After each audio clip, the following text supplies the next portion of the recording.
Hörmətlik Uyğur qarindaşlar, muş vaxtınlar xeyirlik bolsun. Bugün 2020-ci il 12-ci ayın 14-cü günü düşənbə. Mənim ismim Mutallib. Mən bugün şu tibbi sabatlar toğrusundakı ikinci qatımlıq tor leksiyasını hazır başlayma. Bundan avval dəb qoyduğum bu temini Avstraliya Uyğur Tağırtaq Ayollar Uyuşumuzdakı Həlmə xanımның uğurlaşdırışı bilan Uyğur qarindaşlar sunmaqçı. Bugün sözləydiğən temimiz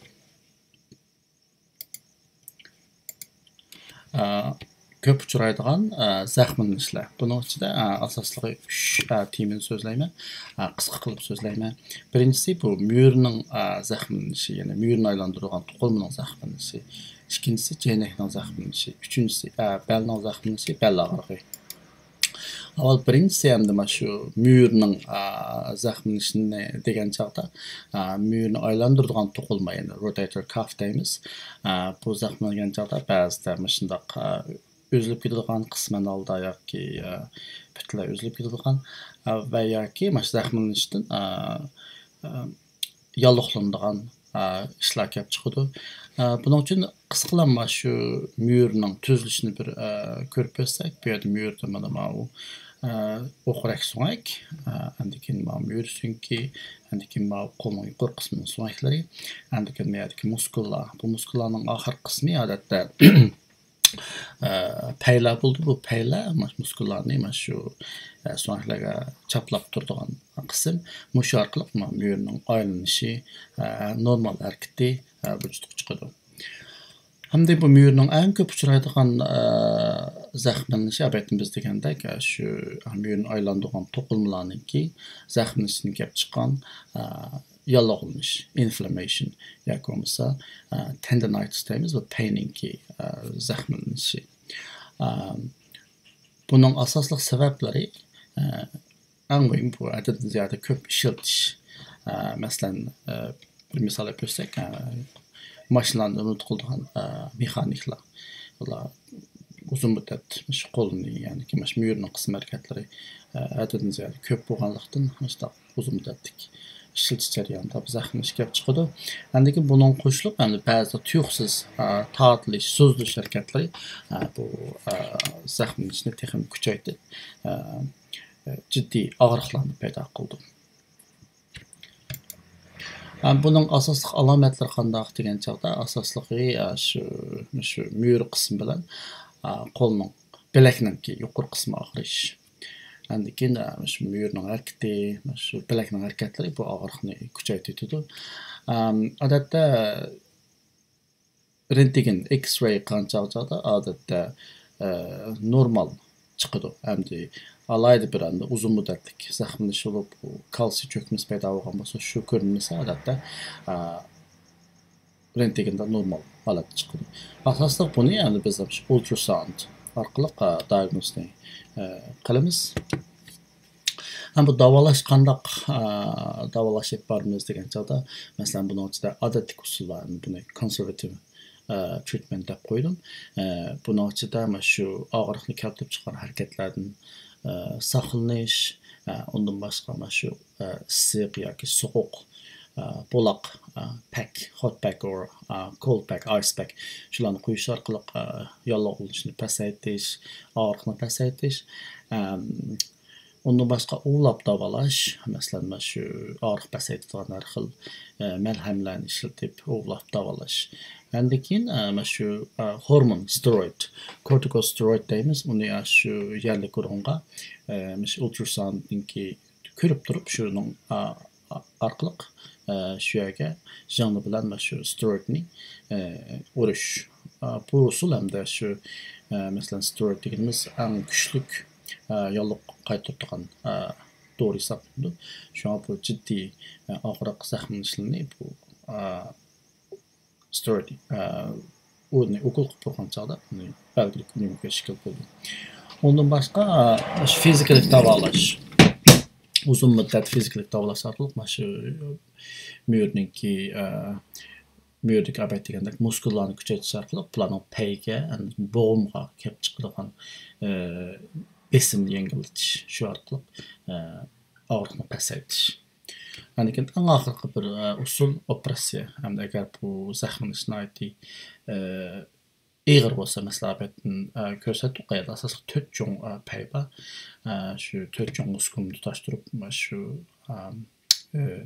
müyür bo'g'imlik harakatlantiradigan. Agar ko'p qism paylar butunlay uzilib ketgan ishlar bo'lsa, uni cho'qim operatsiya bilan davolamsak, uni yaxshi unumga erishib olmaydi. Hamda ikkinchi tema bu yerda jaynakning zaxmlanishi deb oldim. Bu yerda ko'rib turibdik, buni tennis elbow deydi, hamda inglizchada. Bu faqat shu tennis o'ynaganlarda emas, yani boshqa kasbliklarda ko'p uchraydi. Buni keyingi resimda tunishtirman. Hozir bu hamda jaynakning zaxmlanishi degan nima? Tennis elbow desak, mana bu jaynakning bo'g'imi, bu bilakning ustun qismidagi so'ngak, andiki bu bilakning tuvan qismi, beg'ishlarni tutishadigan, ya'ni muskullari, bu muskullar ana shu jaynakka kelgan chaqda bu yana bu pay ana shu bo'g'imga chaplashib, jaynak bo'g'imni harakatlantirdi. Mash qismda zaxmlanish bo'lsa, bu yerda yallig'lanish bo'lmishadi.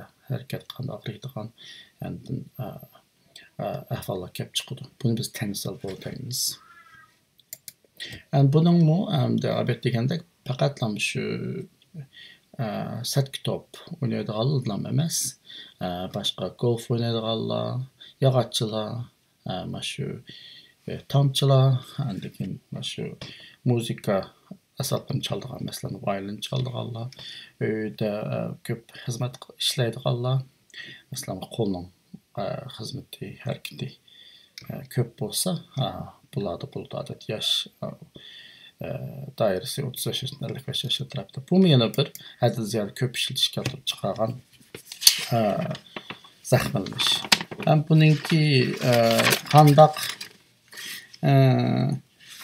sabablar bor degan chog'da shu asoslig'i shu qo'lni, jaynakni uzun muddat haddi ziyode köp ishiltish, egish, to'lg'ash degandek harakatlar, masalan, golf o'ynaganda, tennis o'ynagan chog'da, uni boshqa shu yog'ochchilik qancha ishlatadigan saymalni ko'p ishlatganda, masalan, qiz yuvib ko'p kirlarni siqish, chelaklarni ko'tarish, ba'zi masalan xishlarni elishmish qo'lda degandek shu ko'p uzun muddat shu harakat bilan shug'ullangan chog'da shu jaynakning shu qism zaxmlanishi kelib chiqadi. Odatda dastlabda agar pek yenik darajada zaxmlanish bo'lsa, balki og'rimasligi mumkin. Uzun muddat bo'lgandan keyin u masalan shu payningki uzilgan qismlari qisman uzilgan bo'lsin, mayli cho'ngroq uzilgan bo'lsin, shular ham pek zaxmlanish eg'ilishadi. Undan keyin u zaxmlanish saqlash jarayonida ba'zi to'qilmalar paydo bo'ldi. Bular undan keyin nimani og'riqni keltirib chiqaradigan ishlar bo'ldi. Buningki qandaq alomatlari bor degan chog'da asosli alomatlar resimda ko'rdik. Shu jaynakningki sirtqi qismidagi o'rin, yerlik o'rin og'riydi. Odatda bir xil eg'ir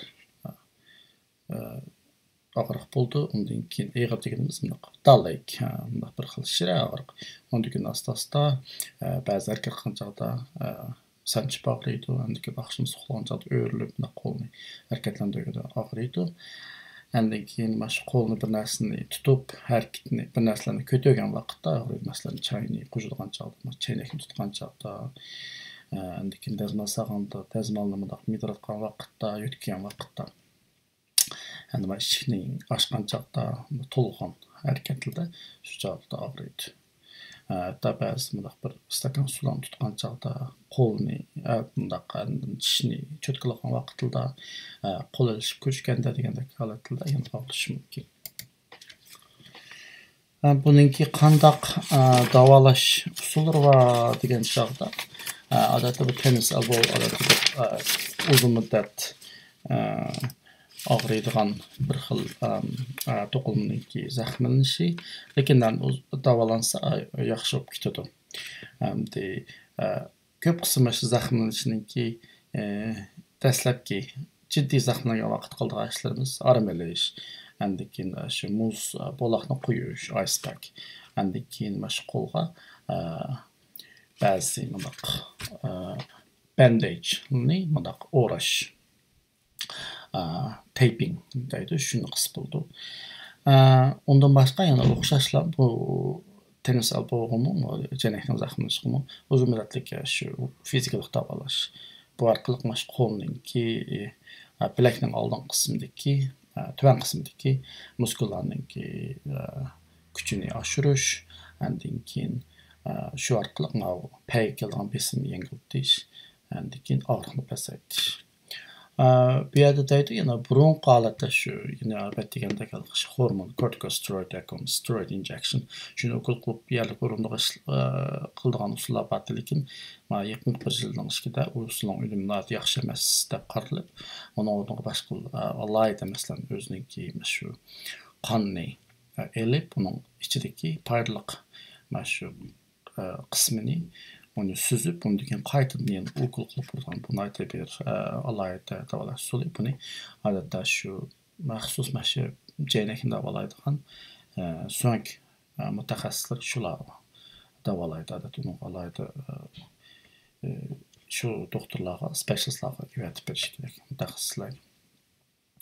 Andan başqa hamda biz odatda qilalaydigan bundan başqa dorilar shu yalloqlanishni oldini oladigan anti-inflammatory, masalan ibuprofen, Nurofen degan shu Voltaren degan dorilarni bir mezgil ichib berish kerak. Odatda bir haftaga unumi toza yaxshi bo'lmaydi. Bundan asta-asta andan keyin og'riq pasaytib, yalloq qaytirish maqsadiga yetgan bo'ldi. Yani bir yerda men bunu ko'rsatib qo'ydim. Men jenak halqasi deb tarjima qildim. Elbow brace yoki armbands. Buni ham shu albatta degandek shu og'rigan, zahmlangan yerning ustidan o'rab, shuni tengib olamiz. Lekin bu shu jenakka nisbatan bir xil qo'g'dash rolini o'taydi. Andan keyin muqimlashtirdi bo'g'imni, yani og'riqni pasaytirdi. Bu orqali shu to'qimaning tez asli kelishiga ko'p yordam bo'ldi. Endi oxirgi bir tema belning umurtqining zahmlanishidan kelib chiqqan bel og'rig'i. Yani bu yerda biz qisqa qilib umurtqa so'ngakninki anatomiyasini bir tez ko'rib chiqaylik. Bu yerda mana bu bel umurtqasi deganimiz yoki umurtqalar xuddi bir bambuk daraxiga o'xshaydi. Andan keyin har bir so'ngak umurtqasinki mana undan keyin yanlarida mana bu bo'g'imni shakllantiradigan qism bor. Buni üstiga qo'ygan chog'da bo'g'im shakllanib, birisining ustiga birisi mengishib, bundaq holatni keltirib chiqadi. Bu ikki bo'g'im umurtqa so'nkining o'rtasida bir disk bor. Bu disk deganimiz shu bu bir cushion mundaqilqi adam bedenidan kelgan besimni, chunki adam butun shu umurtqalar adamning eg'irligini butun badanini ko'tarib turgan bo'lgandan keyin bu besimni yengiltadigan bir qurilma bu. Bu xuddi bir xil shu nimaga o'xshaydi? Qattiq shilimga o'xshaydi. Bu mishada ikki bo'g'imning so'nkining orasida turadi. Buningki bel og'rig'ini keltirib chiqaradigan qandoq sabablar bor degan chog'da albatta ko'rdi o'xshash atrofda masalan umurtqa so'nki, bo'g'im, degan atrofda paylar bor, keyin kichik muskullar bor. Shunga bularda masalan yenik darajada zahmlangan chog'da masalan biz belni tuyuqsiz oldiga inishgan vaqtida bel chim bo'lib ketdi deymiz. U yenik jihatga zahmlanish. Ham undan ig'roq zahmlanish bo'lsa birla emas, necha umurtqa bo'g'imlarga, umurtqa so'ngaklarning zahmlanish bo'lsa, bu ig'irroq bo'ldi. Andan keyin albatta degandek agar disk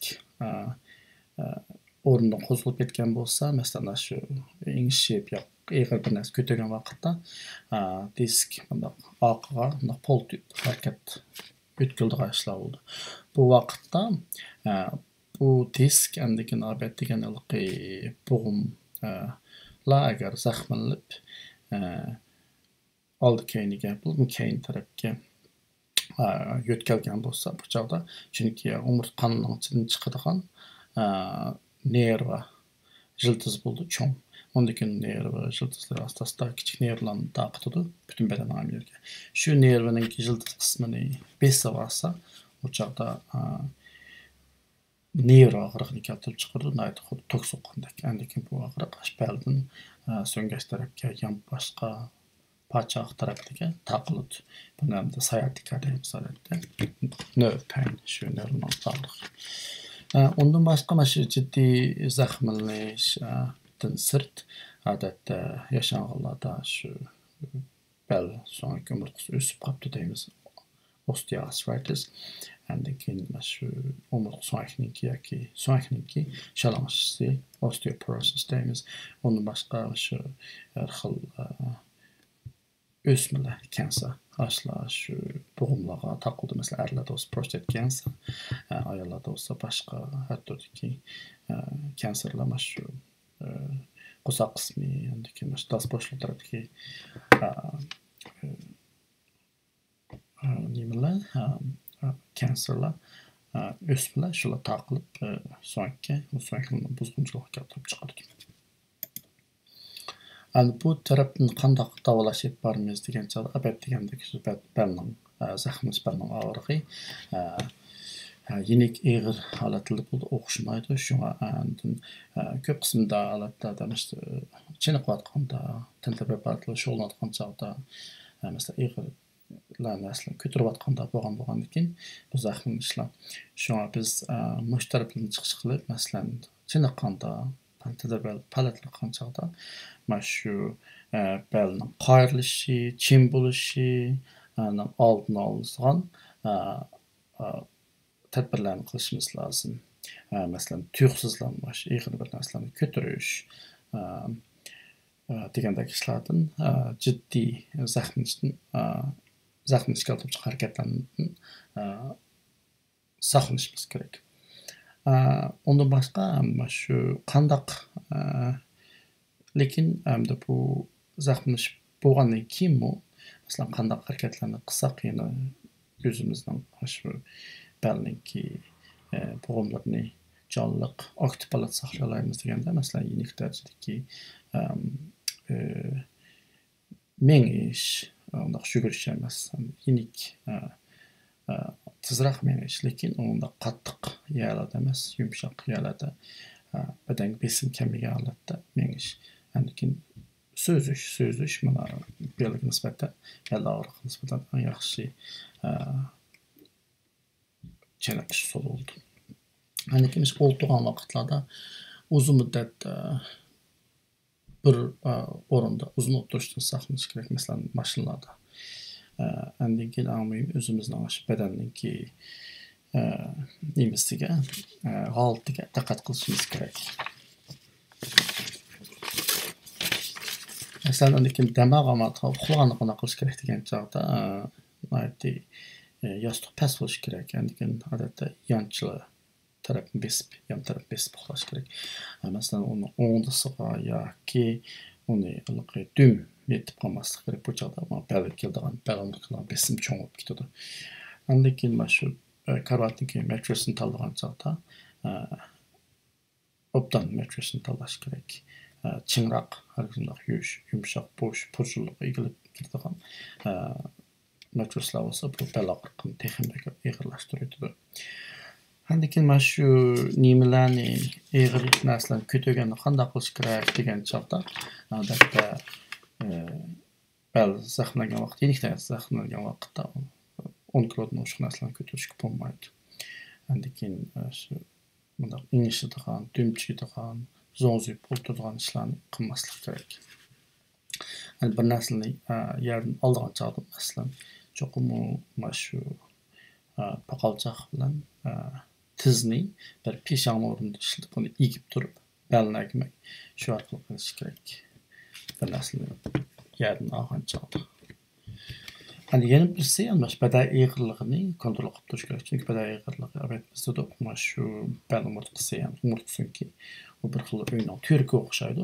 Shu badanning butun ig'irligining besimi shu umurtqa tushilib bel omurtqasi bel omurtqasi eng haqiqiy qism umurtqaning shunday bo'lgandan keyin bak padayqlar eshib ketganlar bo'lsa bel og'rig'i texim yig'ilib ketadi ham oson paydo bo'ldi shu ammal va chiniqish tamoq qatorliqlar orqali padayqlarni normal holatda saqlash kerak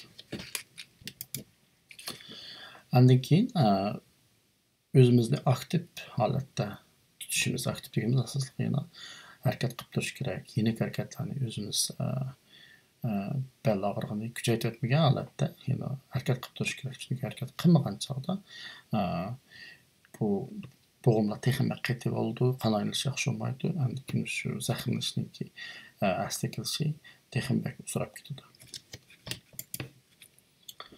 Endi men shu og'riq dastlabda shu jiddiy zaxmlangan vaqtda og'riqni qattiq bo'ldi bu chog'da qanday qilish kerak degan chog'da albatta desak shu yana o'zimiz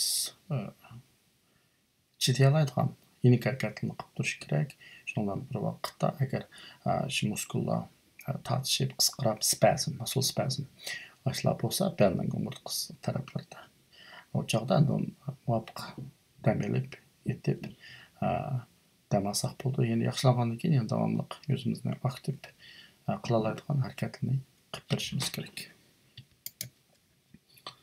albatta dedik mana shu ingichkan vaqtda qanday qilish kerak degan chog'da shu belni bevosita egish bo'lmaydi albatta degandek mana shu yut qism bilan mana shu tiz qismni egib turib uni bir peshon o'rnida engishib bir narsalarni elish o'xshash narsa bo'lsa masalan oyoqni chekkanda oyoq kelgan chog'da papaxon kelganda oldimizga bir bundoq o'rindiq qo'yib paka o'rindiq shu yerga putimizni dastlab turib tizimizni egib turib undan keyin bu palatni qilishimiz kerak harakatlarni qilishimiz kerak mushatli o'zimizniki belniki og'riqni yeniklatganligi belning chin bo'lib ketishi belning zaxmlanishini oldini oldi albatta degan butun shu nazariyalarning hozir bir rasmli ko'rinish masalan ma'noda o'ltirgan chog'da tumchib o'tirish bo'lmaydi cho'qim ruslab badanning oldini tik tutib qilishimiz kerak yoki bo'lmasa asta bir tal yumshoq cho'ng to'pdek yostiqni qo'yib tikroq yoki bo'lmasa uyir tursak belninki oldini saqlash kerak yotgan chog'da harkizmi bu ya o'ngda ya bo'lmasa dum etish qilmaydi yaxshisi undaq yanch etish kerak ig'ir bir narsani ko'targan mayli qanaqa narsa bo'lsin belni egish emas balki putni paqachoqni tizni egish orqali andan keyin bir narsani ko'tarish bu chog'da belniki zaxmlanishni ozod qiladi yoki oldini oladi endi yana birisi mana shu og'riqni qanday pasaytiramiz degan albatta deb bo'lgan odatdagi savatlar masalan muz buloq iceberg quyish dam olish masalan ovlash ba'zi malhamlar bilan degandan sirt ma'noda endi to'g'ri og'riq to'xtagan dorilarni qandoq dorilarni tanlaymiz degan birinchisi yana paracetamol shu panadol uning ustiga uning jiddiy zaxmlanish inflammation bo'lgan chog'da yallig'lanish deymiz endi bo'lgan chog'da ishlatadigan dorilarimiz anti-inflammatory yallig'lanishni qaytaradigan masalan deganda ibuprofen nurofen andan keyin diclofenac Voltaren degandek dorilar bo'ldi uni qisqa muddat ishlatish bo'ldi pek uzun muddat ishlagan uning ba'zi aks ta'sirlari bor shu panadol bilan ashuni qo'shib ishlatib og'riq pasagan holatda u dorilarni to'xtatib panadolni uzun muddat ichsak bo'laveradi ammo va pek kuchlik og'riq to'xtatan dorilarni saqlashimiz kerak lekin endi og'riqni kuchayib ketgan ahvolda u dorilarni vaqtliq necha kun ishlatsa bo'ladi bu vaqtda lekin cho'ng doktorning maslahatini bo'lishi kerak endi keyin o'xshashlar yana bu davolashning yana birisi bel zaxmlanish bel og'rig'ini fizikalik davolash buni shu GP bilan so'zlashsanglar sizning doktorlar shu fizioterapevtlarga öğretip berdi shularning tafsilli bir chiniqish programmasini tuzib berdi shu program bo'yicha qadam-qadam, step by step shu ichida chiniqib, shu belninki muskullarni kuchaytirish, andiki shu orqali bo'g'imlarga, so'nglarga keladigan besimni yengillatish, andiki shu orqali belninki xizmatini texnik yaxshilash. Masalan, chiropractorning bo'ladi yana unga. Uni boshqa mana badanni relax qiladigan, yani badanni bundoq dam oldiradigan harakatlarni yoga degandek qism bo'ladi. Unda olsa şu bu so'zlagan temam tugaydi. Albatta bir narsani birga qistirib qo'ydim. Bu yerda ikki gap bor. Birisi ham bosh tibida inflammation deganimiz uyg'urchada biz yalloqlanish deb alsak bo'ldi. Uni anti-inflammatory drugs degan yalloqlanishga qarshi dorilar. Nurg'un zaxmlanish bo'lgan chog'da aslan yalloqlanish bo'ldi. Lekin yana birisi infection. Infection deganimiz u infection'ni endi uyg'urchada biz yuqumlanish deb alsak bo'ladi. Yuqumlanish deganimiz asosligi mana shu har xil mikroblar, viruslardan yuqumlanish. Uni biz yuqumlangan yuqumini antibakterial yoki bo'lmasa antiviral dorilarni ishlatamiz. Masalan, antibiotics degandek dorilar. Shu yuqumlanish deganimiz cho'qim bir g'ayriy mikroblarninki, har xil mikroblarning, viruslarning badanga tajovuz qilishi u yuqumlanish bo'ldi. And odat zaxmlanish deganimiz yalloqlanish. Masalan, qo'limizni pichoq kesib o'tganda, bir ish qilib ketgan chog'da u dastlabki o'zgarishlar yalloqlangan vaqtda shishiydi, qiziydi, og'riydi degandek shu o'zgarishlar bo'ldi. And u masalan yalloqlanish uzun muddatli ba'zi sirtdan kelgan mikroblar u yerga tajovuz qilsa, andikin u chog'da yuqumlanish kelib chiqadi. Masalan, keyin masalan uchuq, masalan qo'limiz bir kesib bu yer uchib qolamiz, keyin u yer yuqumlanib, bundan keyin u yerda yara eg'iz bo'lib, jironlar bo'lib qolmasa, bu yuqumlanish bo'ldi. Shunga men yalloqlanish bilan yuqumlanishni ikkisini ba'zida odatda nurg'un odamlar bir xil ikkisini bir-biriga almashtirib qo'ygan ishlar bo'ldi. Shu anti-inflammatory degan dorilar yalloqlanishga qarshi dori. Antibakterial deganimiz yuqumlanishga qarshi dorilar. Shu ikkisiga. Miyada biz hozir bugun degan temlarning hammasi zaxmlanish asosligi shu inflammation, yalloqlanishni kelib chiqardi. Shu biz anti-inflammatory drugs, ya'ni yalloqlanishning oldini oladigan dorilarni ishlatamiz. Ondan sonra bugungi temalarimiz tugadi. Bugun sal uzun bo'lib qoldi, lekin uch cho'ng tema. Ammo boshqa qisqartirib so'zlashni tirishdim. Shundan so'ng agar yana tushunmagan nuqtalar bo'lsa, oldirachilikda aniq so'zlamay qolgan nuqtalar bo'lgan bo'lsa yoki boshqa shunga oid savollar bo'lsa yoki har qanday savollar bo'lsa, mana shu salomatlikka oid, tibbiy savodlarga oid tushunmagan yerlar bo'lsa, sizlar shu Avstraliya Adelaid'dagi, ya'ni Avstraliya Uyg'ur taniqli ayollar uyushmasidagi Halima xonimga evatib bersanglar, email orqali undan keyin Halima men bilan aloqalashib, men savollarga amalga tez vaqtida javob qaytarsam, yana so'rashadigan nuqtalar bo'lsa, birlikda fikr almashtirsak bo'ldi. Unda bo'lsa rahmat sizlarga. Keyin qaytib ko'rishlik.